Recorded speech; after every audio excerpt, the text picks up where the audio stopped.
It's week 11 for us. East Carolina, the game will be in Greenville. We'll kick off at 2:34 p.m. Central, 3:34 p.m. Eastern. The game will be broadcast on ESPN3. Have not received any other information as far as coordinates or anything else, so you might check with your local affiliates for the TV guys in the room. Couple reminders before I introduce CJ. Next week, we will not have a press conference due to our bye week. Next Monday, we will find out the time and the network for the Temple game, our last home game. And with that, I'll introduce our head coach, Curtis Johnson.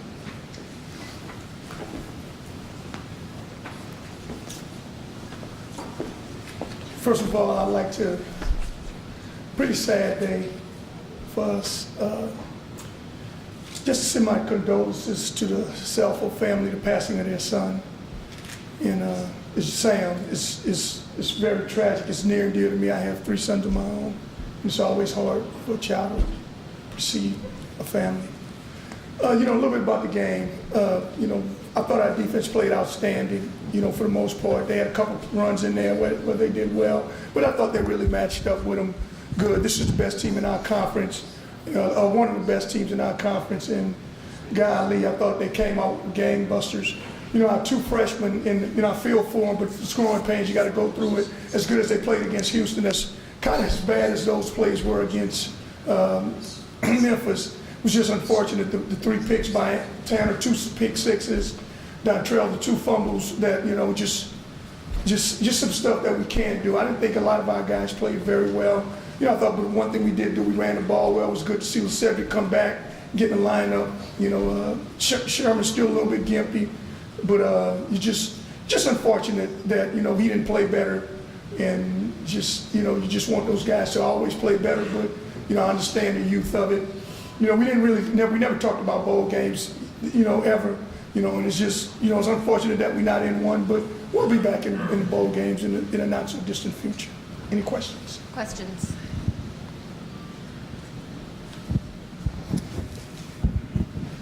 You've prided your team has prided itself on being able to create turnovers since you've been here, but the problem with the giveaways kind of overshadow that. Could you talk about that? How it's kind of held you guys back this season? Yeah, the differential is the thing. You can get turnovers and if you're creating them. And I think our defense. The one thing about our defense, and I'd say this, and not in how. When I took this job over, the first thing I wanted to do, everybody thought I was crazy, but all the coaches that mentored me, I listened to them. They said, CJ, build your defense first. Whatever you do, build your defense. So every player that we got, every defensive player, every guy that can play a lick of defense, we went out and signed, and the offense suffered a little bit. And so now this is the year where it kind of rears its ugly head with these young kids playing, all these young kids playing, especially playing at once. So for that, I'm more at fault than anybody.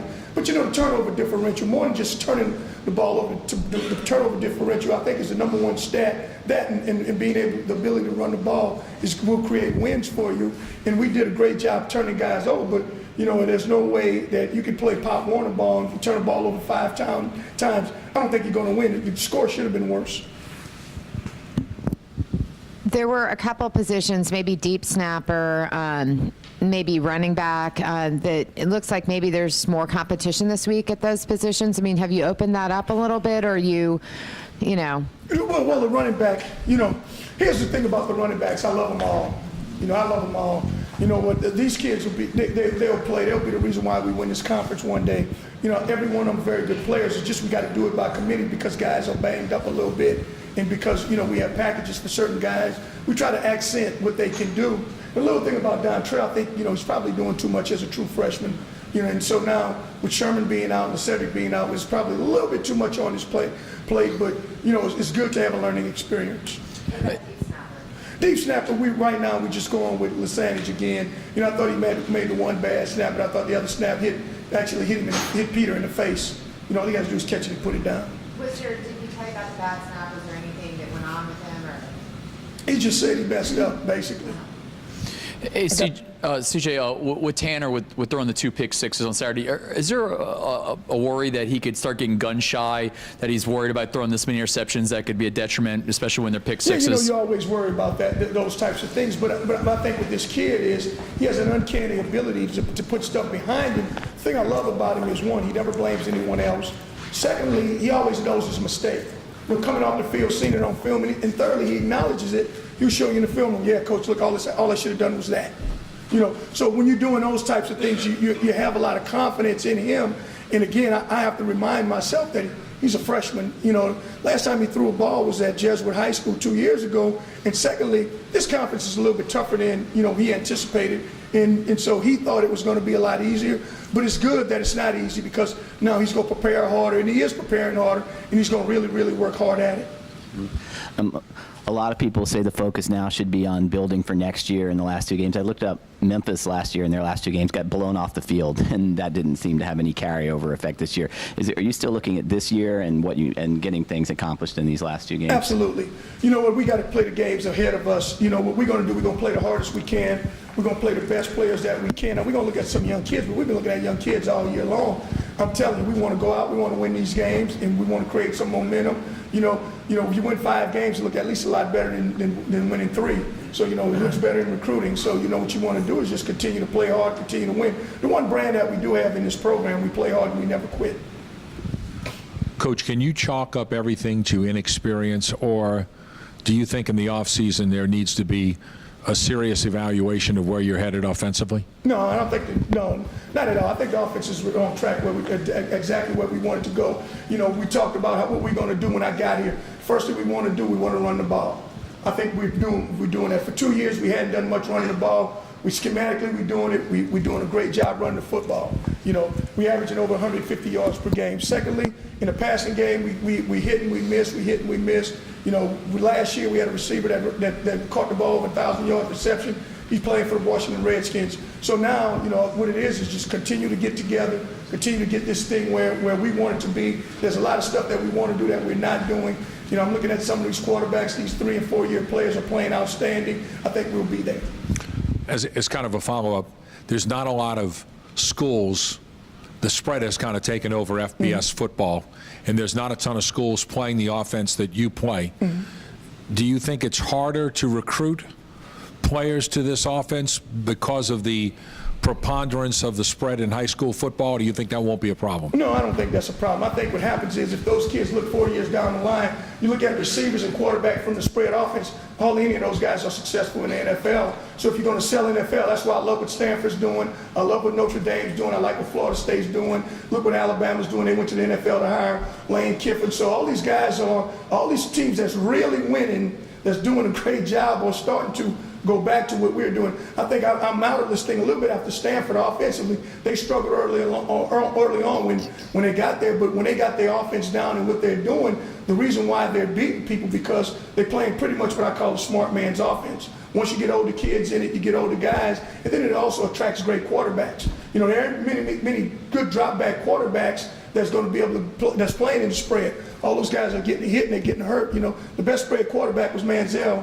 He's not playing NFL. If I was you, I'd be like Mettenberger.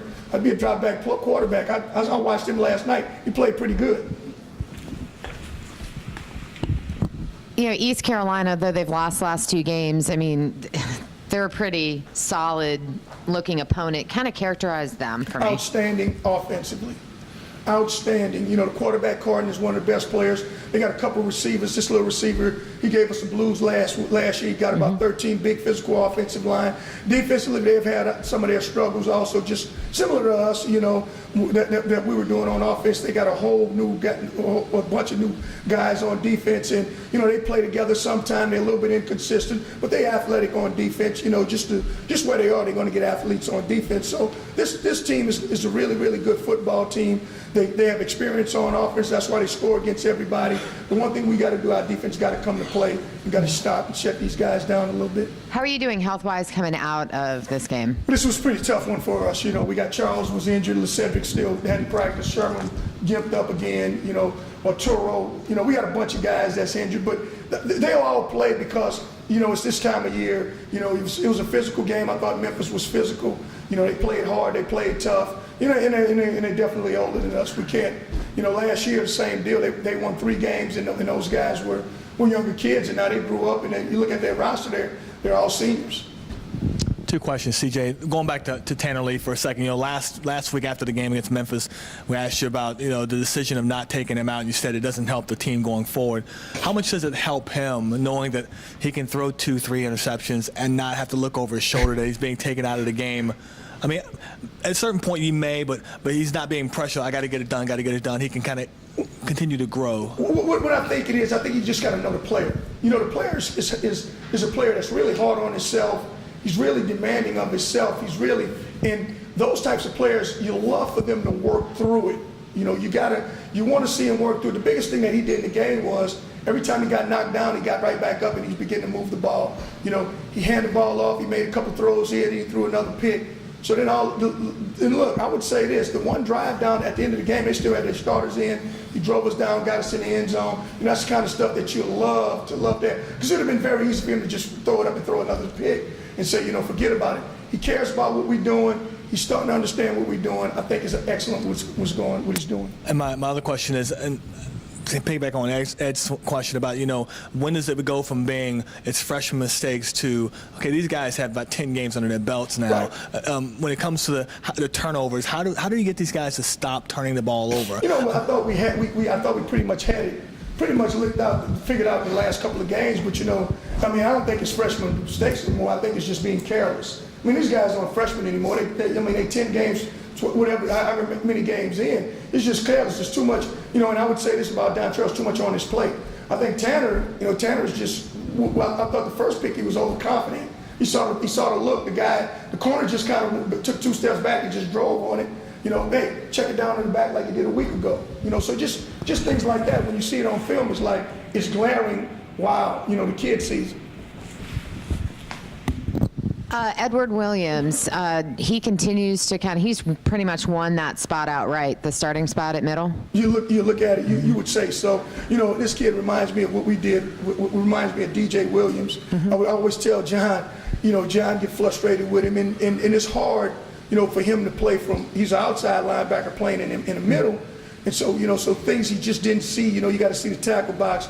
But as he played, the more he played, he's continued to get better. I say, look, we were at Miami, and DJ didn't hit anybody for about 2 years. And all of a sudden, he was a first-round pick. And I saw the other night he's playing with the Bears, or the other day, whatever. But so he reminds me of that type of athlete, big and physical, can run, and he's just playing better and better each week. When you went back and looked at film of this game, what hit you? What did you see in film that you didn't see in live time? The one thing that I would say that they brought pressure with the corners, which was a run blitz, and the thing that I didn't see, and they only did it about 2 or 3 times. I didn't see early on in the game what they were doing behind it. They were playing zone behind it. They were rotating back. They were basically playing cover 2, bringing the corner fire, and the middle of the field was wide open. So the one thing that we could have done better was getting the speed down the middle of the field. But Justin's banged up. You're limited a little bit, right, in what you can do over the middle. Yeah, well, you look at Charles was hurt, and you relegated to just doing some things differently, and that's why we just got to continue to get that speed down. I'd love to put Sherman down the middle of the field on him, but we didn't have Sherman in the second half. CJ, how much of a difference can 1 win or 2 wins to close out the year make when it comes to getting guys signed that have verbally committed to the school, and also getting guys that are kind of on the fence right now? And like I said, 5 looks better than 4, and I think more than the win will be absolutely fantastic. But I think what kids are going to look at how we play well and how we matching up and what we're doing. I think we had a bunch of kids here at the game, and after the game they were like, "God, you guys played hard on defense. Got a mistakes." They understood where we were going and what we were doing. So, but winning, at the end of the day, guys gonna say, well, these guys won 3 games or these guys won 5 games. I want them to say we won 5 games, and 5 games is promising with a bunch of young kids playing. Coach, the special teams difficulties continue. I know you've spent a lot of time on that. Is going into the off season, is that like a top priority to get that fixed, and kind of if you could elaborate a little bit on that? Yeah, the one thing I do like, I think we got our coverage teams playing pretty good. I thought the coverage teams did well. These returners are pretty good in this conference. The coverage team, the one thing that we have to do, we got to get the operation snapper, holder, kicker. We have to get that taken care of, kicker, freshman kicker. Help me out. DeRocco's defense. You know, he's for the last few games, he's been hitting them pretty good. He had the one bad snap that threw the timing off, and the other one, Pete, I don't know, I just don't get what Pete was doing on the second one, because all he do is put it down. I thought the ball would have been in. So hopefully it's just snapper and holder. Charles Jones, what's his injury? Shoulder. Shoulder. Okay. And Sherman, did he practice today? Didn't do much. Lucevic didn't do anything. Is it just monitoring those two guys? I mean, if you had to play tomorrow, would both those guys play? I wouldn't say that this week. It's ankle. So whenever you get an high ankle sprain, you just hope. It's the same ankle as the last time? Same one. Anything else? Thank you, guys.